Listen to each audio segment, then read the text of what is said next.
नमस्कार, सुप्रभात प्यारे विद्यार्थियों।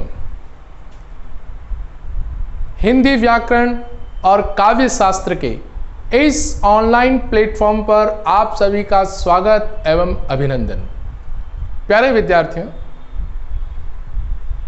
काव्यांश और पद्यांश को पढ़ने के लिए, उनके अर्थों को समझने के लिए एक महत्वपूर्ण काव्य के अंग की चर्चा आज अपन करने जा रहे हैं, जो न केवल बोर्ड की परीक्षाओं में बल्कि स्नातक स्तरीय परीक्षाओं में भी महत्वपूर्ण टॉपिक है, प्रकरण है।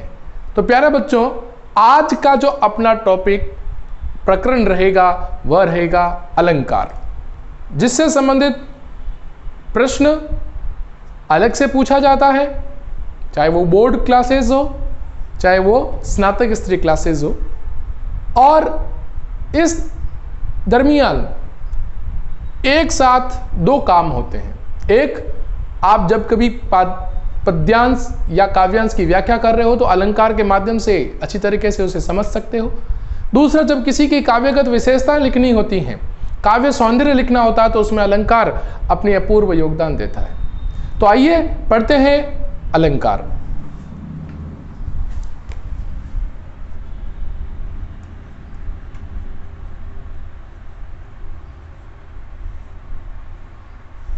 सबसे पहली बात है कि अलंकार क्या है, अलंकार का शाब्दिक अर्थ क्या है। अलंकार का शाब्दिक अर्थ जो है ना, वह है आभूषण। शाब्दिक अर्थ क्या है? आभूषण या गहना। काव्य शास्त्र के अंतर्गत अपन बात करें तो अलंकार संप्रदाय, अलंकार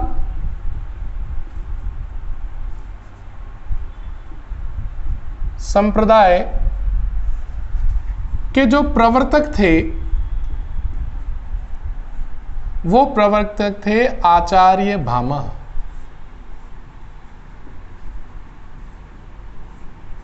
आचार्य भामा जो अलंकार संप्रदाय के प्रवर्तक माने जाते हैं। और अलंकार का शाब्दिक अर्थ क्या होता है? आभूषण, यानी अलम धनकार, जिससे शोभा बढ़ती हो, जिससे सुंदरता बढ़ती हो, वह आभूषण है और वही अलंकार है। प्यारे विद्यार्थियों, अलंकार काव्य का एक अभिन्न अंग है, काव्य का अभिन्न अंग है। अलंकार काव्य का अभिन्न अंग है। आचार्य दंडी, आचार्य भामा, इन सब ने अलंकार के बारे में अनेकों परिभाषाएं दी हैं, है ना। और अलंकार जो है वह यानी काव्य की शोभा बढ़ाने वाले धर्म को अलंकार कहते हैं।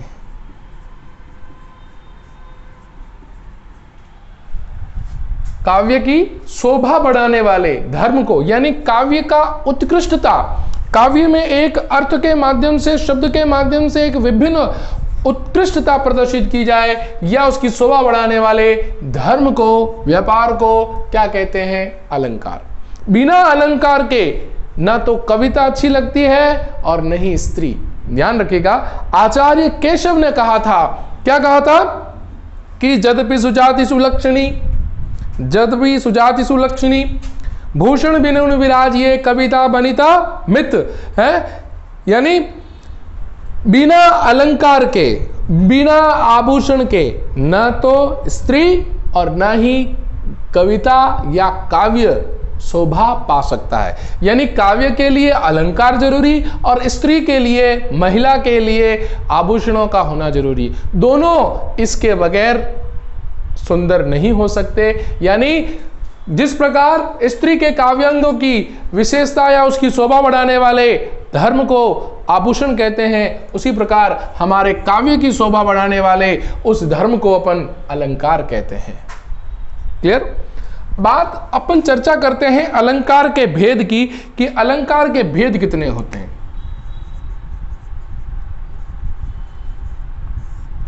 अलंकार के भेद,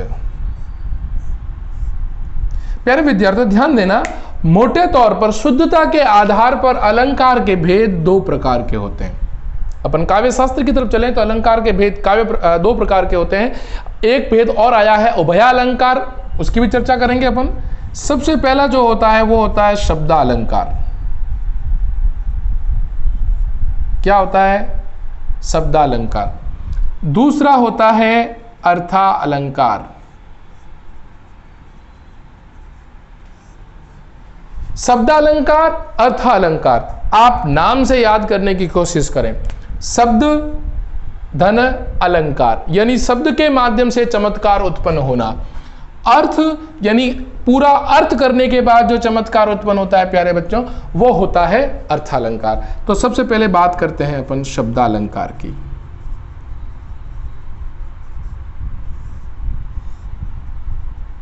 शब्दालंकार क्या है? यानी काव्य में जहां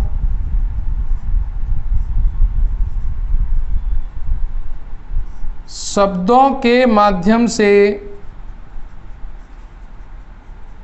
काव्य में जहां शब्दों के माध्यम से चमत्कार उत्पन्न हो या विशेषता बताई जाए, वहां शब्दालंकार होते हैं। शब्दालंकार कौन कौन से होते हैं? अनुप्रास, यमक, श्लेष, अनुप्रास, यमक, श्लेष, वक्रोक्ति। आया समझ में? अनुप्रास, यमक, श्लेष और वक्रोक्ति ये शब्दालंकार के अंतर्गत आते हैं। दूसरी बात करते हैं अपन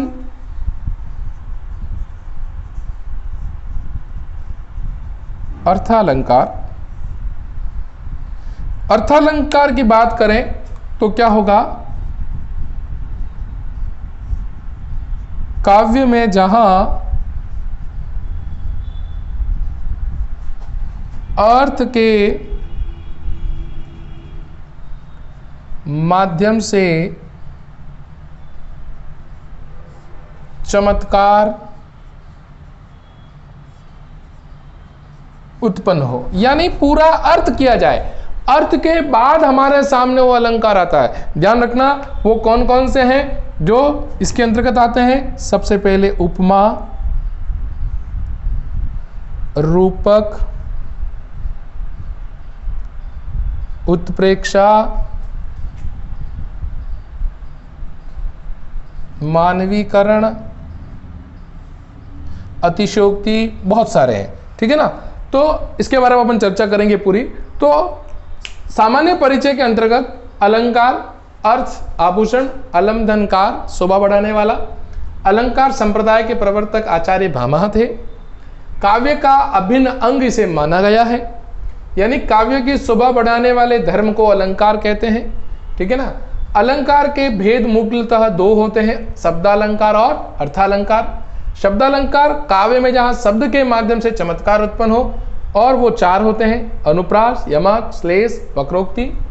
अर्थालंकार में काव्य में जहां अर्थ के माध्यम से चमत्कार हो, उपमा, रूपक, उत्प्रेक्षा और मानवीकरण। और भी बहुत सारे जिसकी चर्चा करेंगे अपन। तो आप एक बार इसका स्क्रीनशॉट ले लीजिए, फिर अपन आगे चलते हैं। शब्दालंकार,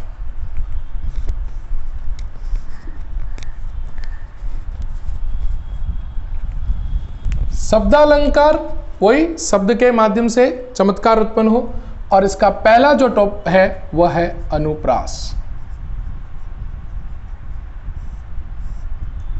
अनुप्रास क्या है, किसे कहते हैं, इसके बारे में चर्चा करते हैं। अनु उपसर्ग है, अनु और प्रास। अनु यानी बार बार, प्रास यानी आवृत्ति या बैठना, ये इसका शाब्दिक अर्थ होता है, आवृत्ति या बैठना। अब इसकी परिभाषा क्या होगी देखिएगा, यानी काव्य में जहां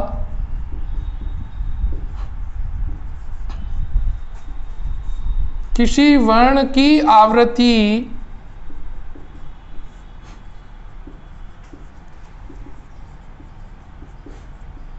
बार बार हो, यानी काव्य में जहां किसी वर्ण की आवृत्ति बार बार हो वहां अनुप्रास अलंकार होता है।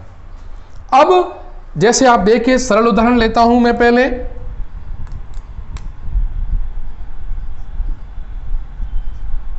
तप्त, तात,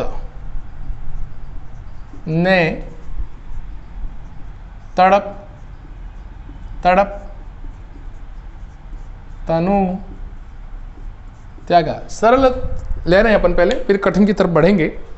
तप्त तात ने तड़प तड़प तनु त्यागा। आपने इसमें क्या देखा, किसी एक ही वर्ण की, यानी देखिए त त त त त त त त, एक और देख लीजिए, तो इसमें कौन सा वर्ण आ गया, त वर्ण की आवृत्ति। एक चीज और देख लीजिए, चारु चंद्र की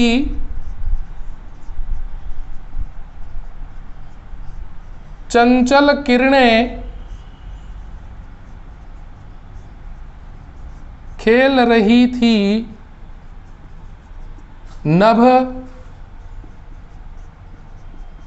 तल में, यानी चारु चंद्र की चंचल किरणें खेल रही थी नभतल में, तो इसमें भी किसकी आ रही हो रही है, च की। तो यहां किसकी हो गई, च वर्ण की आवृत्ति। तो इस प्रकार हमने देखा कि जहां किसी वर्ण की आवृत्ति एक से अधिक बार हो या बार बार जहां शब्द एक साथ आपस में बैठे आवृत्ति करे वहां अनुप्रास अलंकार होता है। अब बात करते हैं अनुप्रास अलंकार के भेद।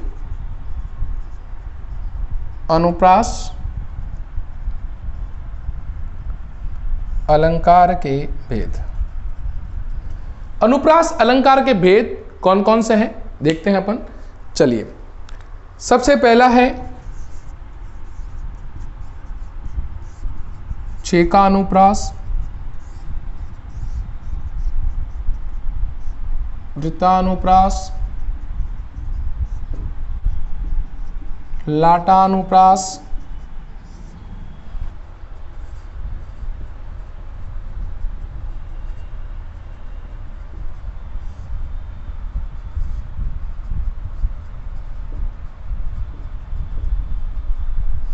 ये इसके 5 भेद होते हैं। कितने भेद होते हैं, 5। मोहनी, मूरत, सांवली, सूरत, नैना, भय, विशाल। तो इसमें भी आप देख लीजिए म वर्ण की और त वर्ण की आवृत्ति हो रही है, ठीक है। पूत, कपूत, तो, क्यों धन, संचय, पूत, सपूत, तो, क्यों धन, संचय। बहुत बढ़िया बात बताई है कि पूत, कपूत, क्यों धन, संचय, इसमें लाटानुप्रास है। पूत, सपूत, तो, क्यों धन, संचय। अगर पूत कपूत है तो धन क्यों संचित कर रहा भाई, धन एक अर्थ क्यों कर रहा है, क्योंकि कुपुत्र है तो वो धन तुम्हारा यूं ही उड़ा देगा। पूत, सपूत, क्यों धन, संचय। और अगर तुम्हारा बेटा सपूत है तो तुम्हें संचय करने की जरूरत ही नहीं है, वो खुद अपने व्यवहार अपने कर्म से बना लेगा। तो प्यारे बच्चों, इस प्रकार हमने देखा अनुप्रास अलंकार, जहां काव्य में किसी वर्ण की आवृत्ति बार बार होती हो। उदाहरण हमने देखे, इसके 5 भेद होते हैं, छेकानुप्रास, वृत्त्यानुप्रास, लाटानुप्रास, श्रुत्यानुप्रास और अंत्यानुप्रास। ठीक है, ये आपके काव्य शास्त्र का टॉपिक है, विस्तृत है, उसके अंदर है और इसके प्रमुख उदाहरण। आप इसका स्क्रीनशॉट ले लें, फिर अपन आगे चलते हैं। अपना दूसरा अलंकार है वह है यमक।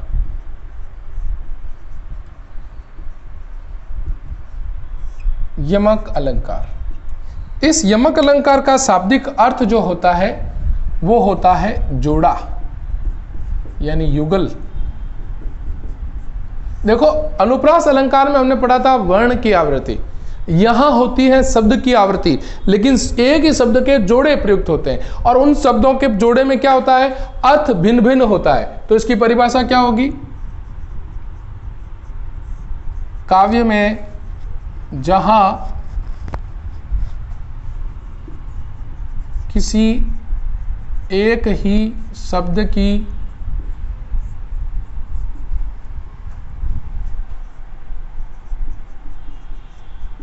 आवृत्ति बार बार हो तथा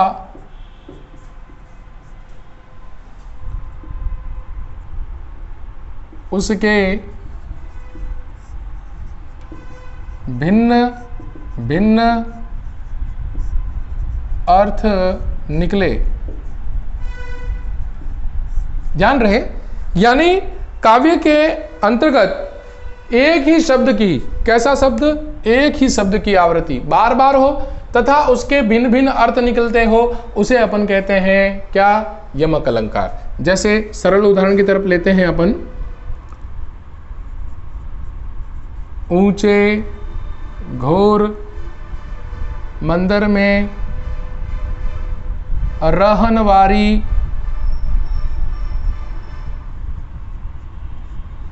ऊंचे घोर मंदिर में रहती हैं। एक ये, दूसरा नगन चढ़ाती हैं ते वे नगन चढ़ाती हैं। ठीक है। अब इसके अंतर्गत देखिए आप, शब्द की आवृत्ति दो बार हुई, एक मंदिर एक मंदिर। अब इसमें क्या अंतर है? एक मंदिर का मतलब होता है, आपको मैं बता दूं, ये महाकवि भूषण छत्रपति शिवाजी के शौर्य का वर्णन कर रहे हैं कि छत्रपति शिवाजी ने जब अपना विजय अभियान चलाया था तो मुगलों की स्त्रियों की स्थिति बड़ी व्याकुल और भयानक हो गई थी कि जो स्त्रियां पहले ऊंचे मंदिर, मंदिर का मतलब होता है राजभवन, एक मंदिर का मतलब क्या होता है? राजभवन। एक मंदिर का मतलब होता है जो पहले अपने पति संग राजभवन में रहती थी, आज विजय अभियान चलाने से, छत्रपति शिवाजी के विजय अभियान चलाने से वह भयंकर अंधकार से युक्त गुफा में रहती हैं। तो एक मंदिर का मतलब हो गया राजभवन और एक मंदिर का मतलब हो गया भयंकर गुफा। उसी प्रकार वह स्त्री पहले अपने शरीर के अंगों को हीरे मोती जवाहरात, हीरे मोती हीरे मोती जवाहरात से क्या करती थी? सुशोभित होती थी या उसे सजाती थी, शरीर के अंग को हीरे मोती जवाहरात से सजाती थी। आज वही स्त्री सर्द ऋतु में क्या है? नग्न अवस्था में। तो एक ही शब्द की आवृत्ति दो बार हो, लेकिन दोनों बार उन शब्दों के अर्थों में क्या रहती है? भिन्नता रहती है, वहां यमक अलंकार होता है। ठीक है। कदम के वृक्ष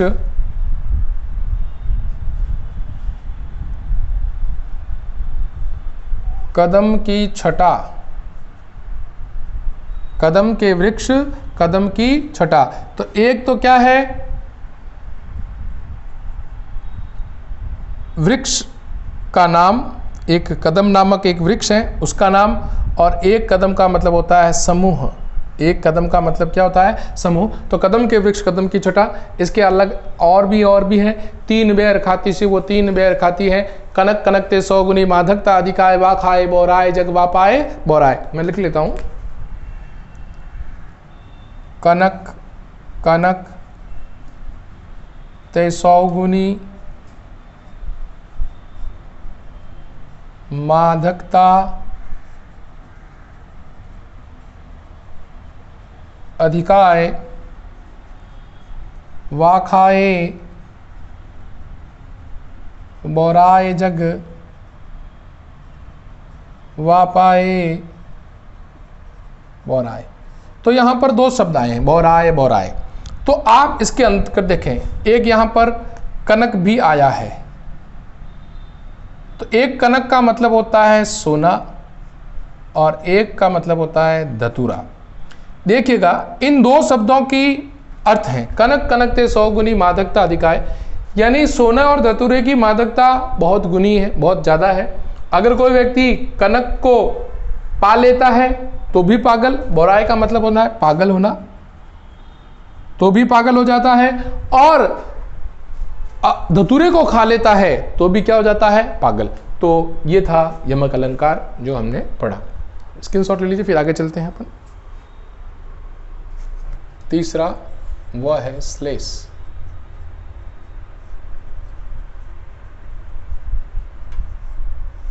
श्लेष अलंकार भी बहुत महत्वपूर्ण अलंकार है। श्लेष का मतलब होता है चिपका हुआ अर्थ, चिपका हुआ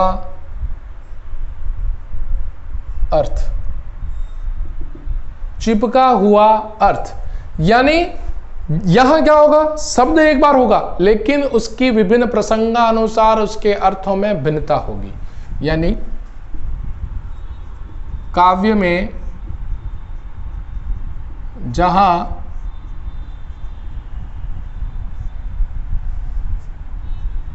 एक ही शब्द की आवृत्ति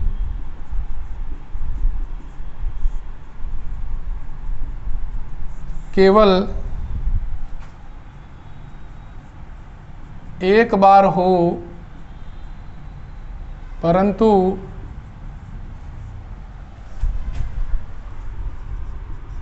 विभिन्न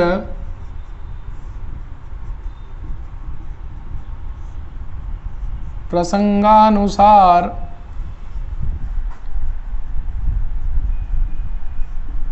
अर्थों में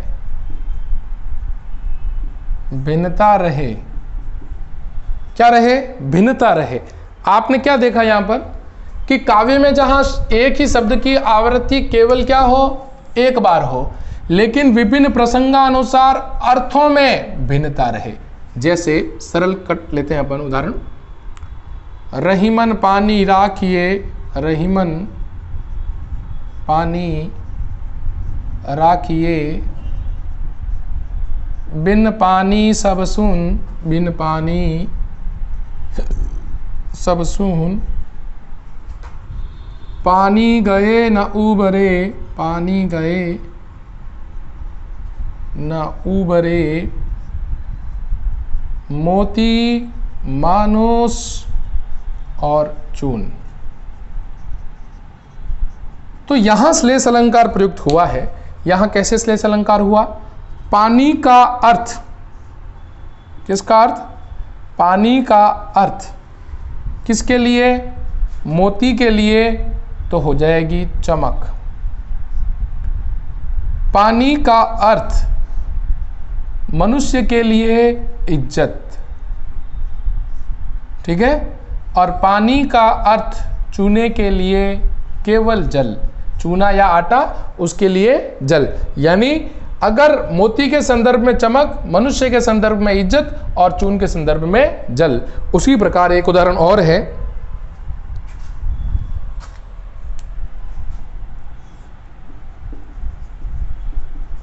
सुबरन को ढूंढत फिरे,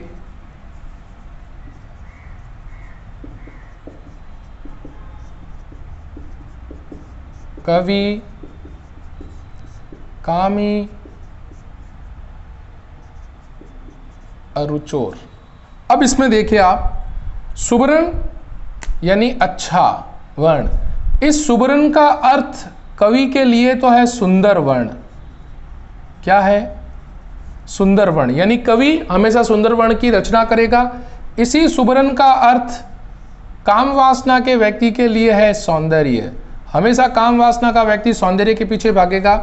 और इसी सुबरन का अर्थ चोर के संदर्भ में है, वह है सोना, गोल्ड, यानी चोर हमेशा सोना लेना पसंद करेगा। तो ये हो गया। को घटी वृषभानुजा वे हलधर के वीर। देखो इसमें वृषभानुजा, इसके भी दो अर्थ निकलते हैं। एक तो वृषभ की पुत्री राधा, वृषभ की पुत्री राधा, यानी वृषभ की पुत्री राधा। एक वृषभानुजा गाय के लिए आया, किसके लिए आया? गाय के लिए। उसी प्रकार हलधर, हलधर एक तो है हल को धारण करने वाला किसान, एक हल को धारण करने वाला बैल, एक हल को धारण करने वाला बलराम।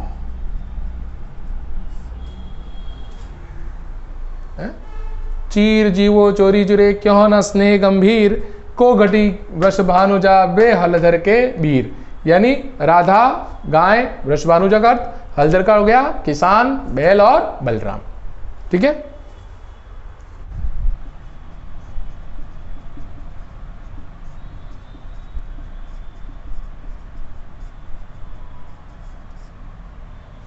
एक उदाहरण है कि जहां गांठ तहां रस नाही, यह जानत सब और। तो यहां गांठ शब्द का अर्थ है, देखना, ईख के लिए, ईख के लिए तो क्या है? ईख की पौर, पौर जो होती ना, जो ये होता है बांस, ये होती ना गांठ, ये तो यहां इन गांठों में एक तो किसके लिए? ईख की पौर, वो गांठ, और रस, एक इस रस का अर्थ हो जाएगा मीठा रस, जो उसके अंदर यानी इनके मध्य, इनके बीच में क्या रहता है? विद्यमान रहता है।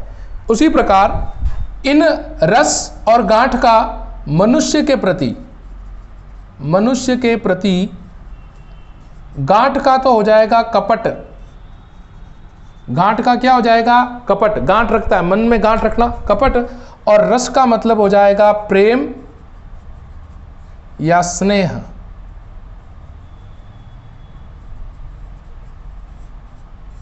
ठीक है। तो जहां गांठ तहां रस नाही, यह जानत सब कोई। इसका ईख के पर लेवे तो गांठ का अर्थ होता है ईख की पोर, और रस के संदर्भ में ले तो मीठा रस। वही बात मनुष्य के प्रति लें, वही बात मनुष्य के प्रति ले तो गांठ का मतलब होता है कपट और रस का मतलब होता है प्रेम या स्नेह। तो इस प्रकार प्यारे बच्चों आज हमने पढ़ा है शब्दालंकार का एक टॉपिक। शब्दालंकार के अंतर्गत आने वाले कुछ टॉपिक पढ़े, कुछ अलंकार पढ़े हमने 3। आशा करता हूँ आपके समझ में आया होगा। आप वीडियो पूरा देखें और मेरे इस वीडियो को अधिक से अधिक लाइक, सब्सक्राइब और शेयर जरूर करें। अगले अवतरण में, अगले वीडियो में हम आगे अलंकार पढ़ेंगे। तब तक के लिए नमस्कार।